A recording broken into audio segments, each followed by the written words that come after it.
All right, so we're back for part 2 of our head to toe assessment. We're going to start by doing the abdominal assessment. So to begin, I'm just going to be inspecting your abdomen, looking to make sure everything's symmetrical, making sure the venous return patterns are all looking normal, taking a look at the surface motion, which is kind of rising with each breath, which is good.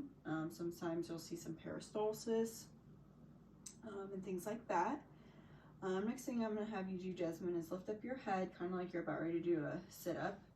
All right, so we're just looking at the muscles there, making sure everything's nice and symmetrical, making sure there's no hernias or anything popping, which is good. Next portion of the abdominal exam is we're going to auscultate. Usually we would do that last, but with abdominal assessments, we like to do that before we palpate because sometimes that can create a false result if you palpate and then auscultate. So we're going to head and auscultate your 4 quadrants with the diaphragm of my stethoscope. And we're going to start with the right lower quadrant, right upper quadrant, left upper quadrant, and left lower quadrant. So we're just making sure there's bowel sounds in each quadrant, which there is. So I would consider that active bowel sounds in all 4 quadrants. Anywhere from 5 to 30 bowel sounds within a minute is considered active. Next thing we're going to do is we are going to listen with the bell of my stethoscope for any bruits. So we're going to start with the aortic artery, the bell here, and then moving on to our iliac, right and left, our renal, right and left, and our femoral. All right, so I didn't hear any breweries, which is good. All right, next thing what we're going to do is percuss all 4 quadrants. So I'm going to start in the right lower quadrant again. We like to hear a tympanic sound. If there's any dullness, that can mean that you're on an organ or maybe some type of mass.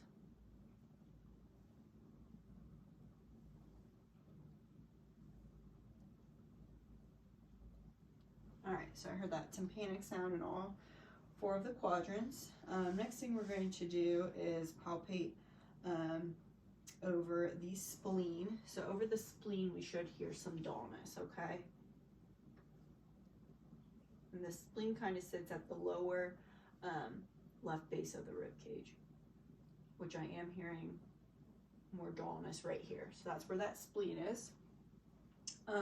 Next thing we're going to do is we're going to estimate the size of your liver just by simply percussing. So like we said before, it will be dull if it's over an organ. So I'm going to grab my marker here, and I'm going to start up here and just keep percussing until I hear a dullness. I'm going to make a dot, and then once I hear a tympanic sound again, I'm going to make another dot.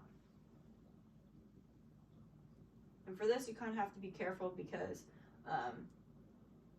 if you're over top of a rib, you might get a dull sound. Okay.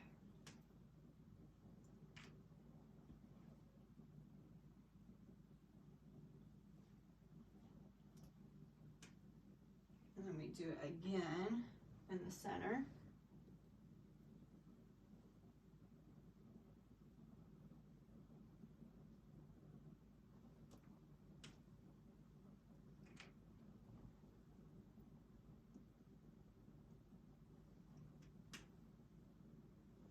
Now we're going to measure that. So we like to see it anywhere from 6 to 12 centimeters, and I'm getting it at about 7.5.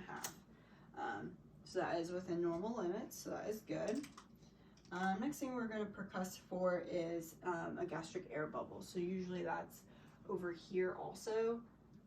It's kind of more of a dull sound, which I can hear. It's a little bit more dull right here. All right, good. All right, next we're gonna start by doing some light palpation. You just let me know if you are feeling any tenderness in any of your abdominal portions, okay? Okay. So we're just gonna palpate the same sequence. Any tenderness? No. All right. So we're just feeling for any masses, anything like that. All right, next thing we're gonna do is deep palpation. So this one goes a little deeper. This one is where you can actually feel your different organs. So I'm gonna first start by palpating around your umbilicus here. You can feel that ring, nice and round and symmetrical on both sides. Next, we're gonna kind of palpate the liver here. So the liver kind of sits underneath your rib cage. So in order to be able to palpate this, I'm gonna have you take a deep breath for me. All right, so I can kind of feel that border there. Go ahead and take a deep breath out. When you breathe in, your diaphragm pushes up, which allows you to be able to feel that liver there. All right, next thing we're gonna kind of palpate for is your gallbladder, which you shouldn't be able to feel unless there's an infection or stuff like that, or stones. And I'm not able to palpate that, so that's a good thing. Then we have the spleen over here, and you also shouldn't be able to palpate that unless your spleen's enlarged, and I can't palpate that, so that's good. The next thing we're gonna do is palpate your kidneys. So for this, I'm gonna kind of push up here. You just relax. We're gonna feel for your left kidney, which you can feel it just a little bit. The left one you can sometimes feel, sometimes you can't feel it, which is still normal just because they sit so far back. Next we're gonna do this right one here. And I can't feel the right one, but that's also normal. All right, next I'm just gonna kind of palpate for any aortic pulsations, anything like that, which I'm not feeling. Feel a little beat, but nothing super heavy. And I'm not feeling any other masses, which is good. All right, next thing we're gonna do is I'm going to kind of percuss your kidneys in the back for any kidney tenderness. So I'm gonna have you sit right up here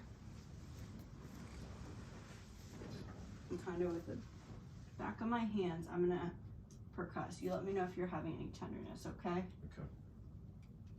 Any tenderness on either side? No. All right, good.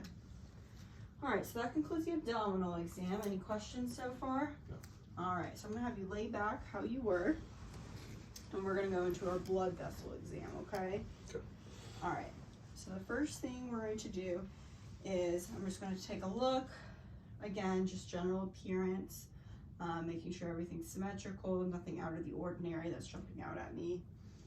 Next thing I'm gonna do is I'm gonna begin palpating each of your main blood vessels from top to bottom bilaterally, looking at symmetry, rate, and rhythm, okay?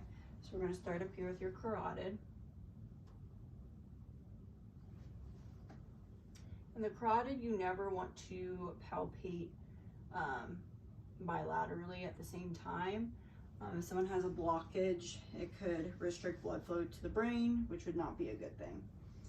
All right, so carotid, I would give it about a 2+, and it's equal bilaterally. Next, we're going to your brachial, which is bilaterally equal. I'd give it a 2+. Next, we're moving on to your radial.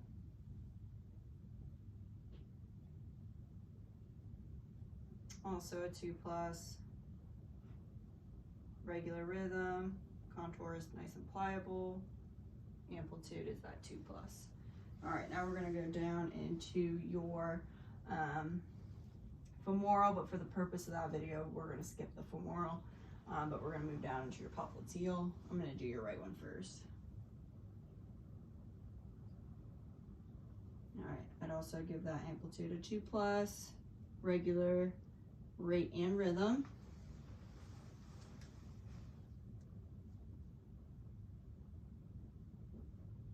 also equal 2 plus regular rate and rhythm. Now we're going to do dorsalis pedis.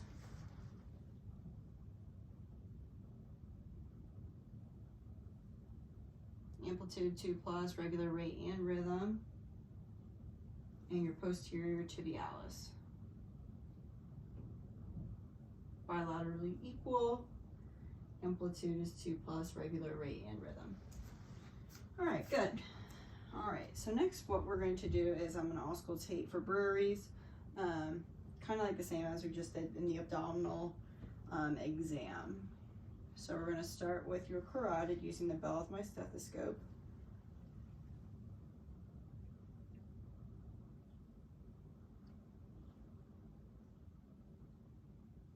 All right, now breweries, then we're going to go into your aorta,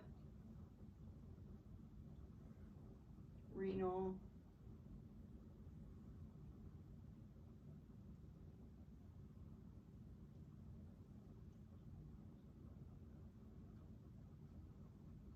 and then the iliac and femoral. All right, no worries, which is good. All right, so moving on. Next portion of this is we're just going to be looking at your jugular vein. So there's 2 positions we like to do this in. So we like to do it with you kind of sitting at a 45-degree angle like you are here, and we can see it pulsating down here. And the other position is I like to have you turn your head to the left, and you can kind of see it pulsating more so up here. All right, so usually the jugular you can visualize, but you can't necessarily palpate it, whereas the carotid, you're able to palpate that. Another difference between the carotid and the jugular is the jugular is considered to have a triple waveform, whereas the carotid is just a single waveform. So next thing we're going to do is we're just going to measure that jugular pulsation. So I'm going to use my measuring tape and just a flat card here. And what I'm going to do is we're going to kind of stick this card from the highest point we're seeing that jugular come out to. And at the level of the heart, you're going to measure how high that's coming to.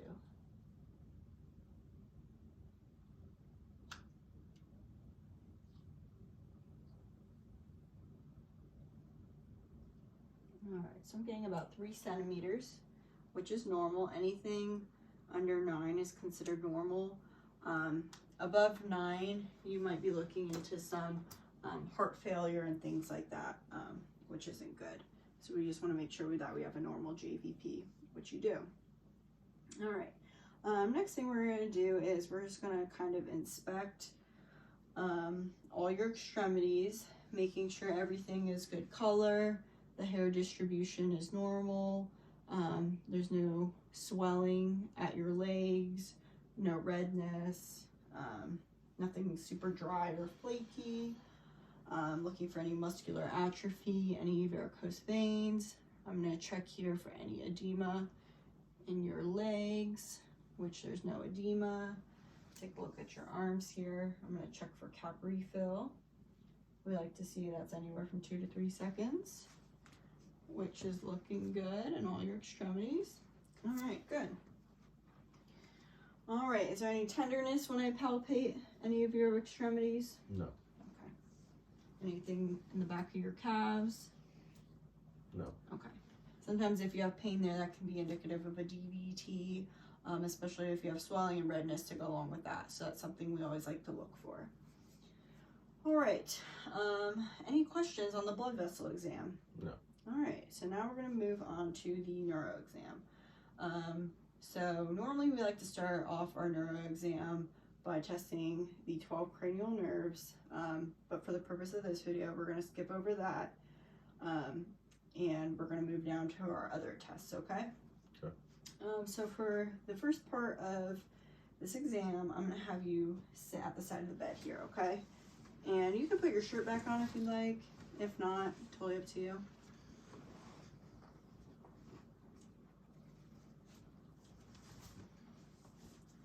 All right, right, so we're going to be evaluating your coordination and fine motor skills. So what I'd like you to do to start is we're going to be testing your rapid movement. So I want you to just hit your thighs and flip your hands over. Okay, good. So we're just making sure that's symmetrical and you're able to complete that task. Next, what I'm going to have you do is take your foot and rub it down your shin. Yep. Perfect. All right. Now what I'm going to have you do is I'm going to have you stand up for me and face the camera over here. We're going to be testing the Romberg test. So I want you to put your arms at your side, feet together, and close your eyes. All right, so we're just checking your balance here, making sure that you're not falling over anything. All right, now I'm going to be looking at your gait. So I'm going to have you take a couple steps forward and just walk normally. All right, so we're just looking at that movement there, making sure it's a nice steady gait. Your arms are swinging regularly and symmetrically. Okay, good. You can have a seat. All right, good. So next what we're going to do is we are going to move on to a couple more tests to test your sensory function. So we're going to be testing both your response to superficial touch and to pain. So first, I'm going to be taking this cotton wisp. I'm going to be touching it with you. I want you to close your eyes and touch where I'm touching you, okay?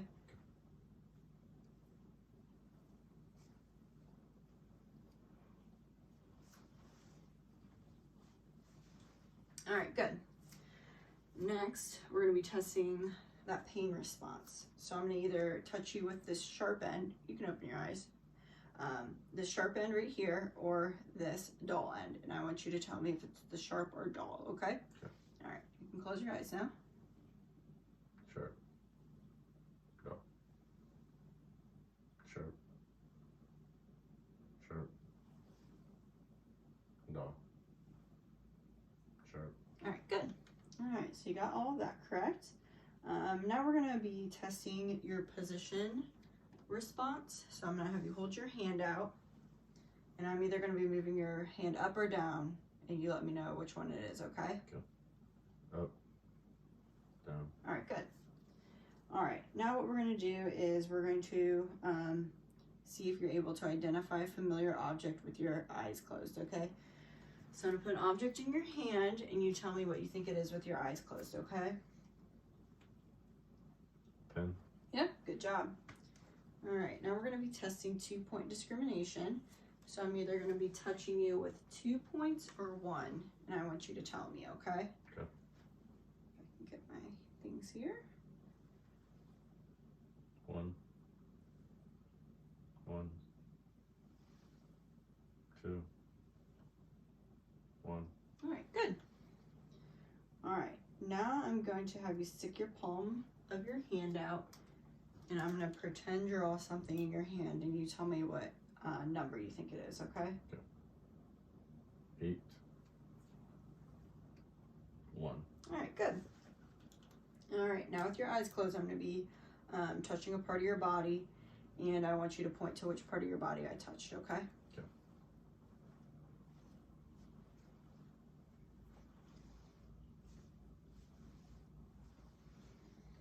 All right, good. All right, next we're going to be testing your reflexes. So I'm going to have you lay down for me. And I'm going to be doing your abdominal reflex.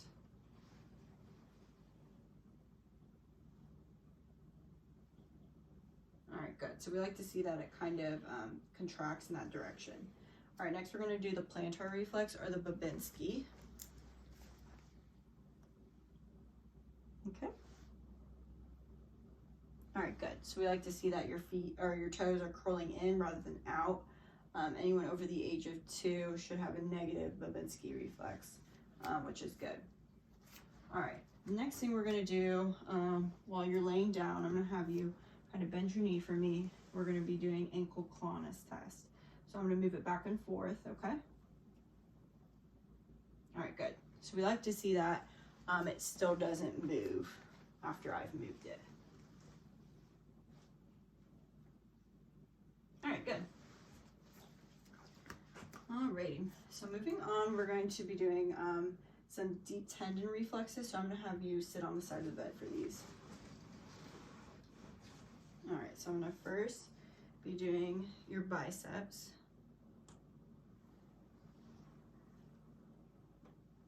Okay, good. And then we're going to do your brachioradialis, triceps. How you bend your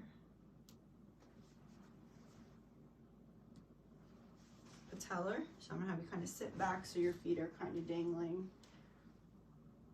All right, good. And then last one is the Achilles. All right, everything looks good. All right, so that concludes the neuro part of the exam. Any questions over anything neuro? No. All right, so next we're going to be moving on to the musculoskeletal portion, and this is the last part of our exam, okay? So we're getting close. All right, so first I'm just going to begin by inspecting again. We're going to be doing each major joint and muscle group. So we're going to start with your hands here and your wrists. I'm going to be first inspecting them, making sure everything's looking nice and symmetrical, looking at the shape, the color and contour, making sure that you have 5 fingers on each hand, which you do. Next, I'm going to begin by palpating it, just for muscle tone, warmth, feeling for any crepitus, any swelling or masses. Everything feels good. Feeling through all those fingers as well. All right, so now we're going to be testing your range of motion. So I'm going to have you do this, up, spread your fingers apart, push them in, give me a fist, have your thumb touch each finger. All right, perfect. Now I'm going to be testing your passive range of motion, so I'm just going to kind of feel here. All right, now we're going to be testing your muscle strength. So I want you to squeeze my fingers. All right, perfect. And I want you to push up, push down. Perfect. All righty. Moving on, we're going to be doing the elbows. So I'm going to be feeling your elbows here. Kind of be feeling for the surface of the ulna, olecranian process, epicondyles. Again, just looking at the color, feeling for warmth, muscle tone, any bulges, any crepitus, especially in these elbows. Some people can get that. All right, good. All right, so now we're going to test the range of motion. So I want you to pull up, all right, down. Perfect. I'm going to do passive range of motion. All right, good. Now we're going to test the strength. So I'm going to have you push up, push down. All right, perfect. All right, now we're going to be doing the shoulders. So again, just going to kind of inspect the shoulders for color, contour, any redness, feeling for warmth. Everything feels good, no swelling. All right, now we're going to test your range of motion. So I'm going to have you shrug your shoulders. Good. I'm going to have you scratch your back, or your neck, sorry. Scratch your back. And then go this way with each arm. All right, perfect. And now what I'm going to have you do is I'm going to have you push up on my hands. All right, good. So your muscle strength is nice and good in those shoulders. All right, next joint we're going to do is your temporal mandibular joint. So I'm just going to palpate and inspect that. I'm going to have you open and close your mouth, feeling for any crepitus. Feels good, no swelling, no masses. All right, so now we're going to test the range of motion. So open and close for me. All right, go side to side. All right, good. All right, any tenderness or anything like that when you do that? No. All right, now I'm going to have you protrude your jaw like this and in. All right, good. All right, now what I'm going to have you do is clench your teeth, and I'm just going to kind of feel the muscles around here. Open your mouth. All right, good muscle strength. All right, now we're going to do the cervical spine. So I'm just going to kind of take a look back here, kind of your neck region, looking at the skin folds, looking at the color, kind of palpating it. Any tenderness? No. All right. I'm not feeling any masses. There's no webbing, nothing like that. All right, so for your neck, I'm gonna have you turn your head to the left and right, side to side, up and down. All right, I'm just gonna kind of test the passive range here. All right, good. Now we're gonna test the strength. I want you to push down on my hand, pull back, left side, right side. All right, good. All right, next one we're gonna do is the thoracic and lumbar spine. For this one though, I'm gonna have you stand up, okay? All right, so I'm gonna kind of lift your shirt up first, inspect your spine, making sure everything's looking nice and symmetrical. I'm gonna have you bend down. All right, again, feeling that spine. Any tenderness when I palpate it? No. Okay, good.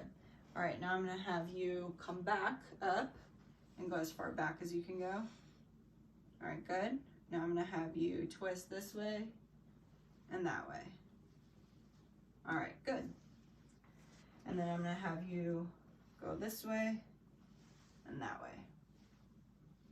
All right, good. So your range of motion looks good. I'm gonna have you sit back down for me. All right, now we're gonna be doing your hips. So for the hip portion, to assess your range of motion, I'm gonna have you lay down.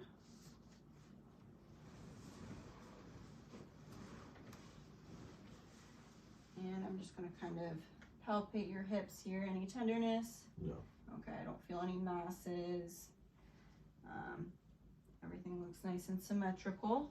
All right, so we're gonna be doing a couple tests. First, we're gonna do it with the knee bent, just pulling it back, all right? All right, so passively looks good. All right, now we're gonna just stick this up. Perfect, back down, other leg. All right, good. Now I'm gonna have you bend your leg up like this. Perfect, and then other leg. All right, good. Any tenderness when you do that? No. All right, now I'm gonna have you lay on your stomach and lift your leg up. And other leg. All right, now I'm gonna do it just to test that passive range of motion. All right, perfect. All right, you can lay back on your back here. All right, next we're gonna be doing your legs and your knees. So I'm gonna just inspect them, looking at your knees, looking at the patella. Any tenderness when I press it? No. Okay, good. All right, no swelling, no crepitus. All right, now I'm gonna have you stand back up for this. And I'm gonna have you bend each knee.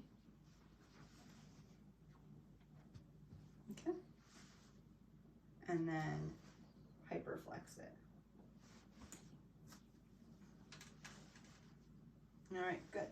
You can sit back down. Next, we're going to be doing your feet and ankles. So I'm just going to be taking a look at your feet, making sure we have 10 toes on each foot. Any tenderness? No. All right. I'm going to have you push down like a gas pedal. Push up. Same with that foot. Down, up. I want to have you push your ankle inward and outward. Inward and outward. Spread your toes apart. All right, good. All right, now I'm going to have you stand up on one foot. And stand on, perfect. All right, now the other foot. All right, so I'm just looking at the, you can sit back down, looking at the difference between when you're bearing weight on your foot compared to you just sitting there, making sure the contour is still even, the tibia is all aligned, and that everything is still symmetrical Sometimes when people bear weight, their ankle can either kind of curl in or out, and it'll carry the weight differently, which is hard on your joints. But yours looked good. Any tenderness when you're standing on one foot or anything like that? No. All right. Your strength was all equal bilaterally in each joint. So that concludes our muscular exam. Do you have any questions? No. All right. Well, it's nice meeting you again, Desmond. Thank you. All right. Have a good one.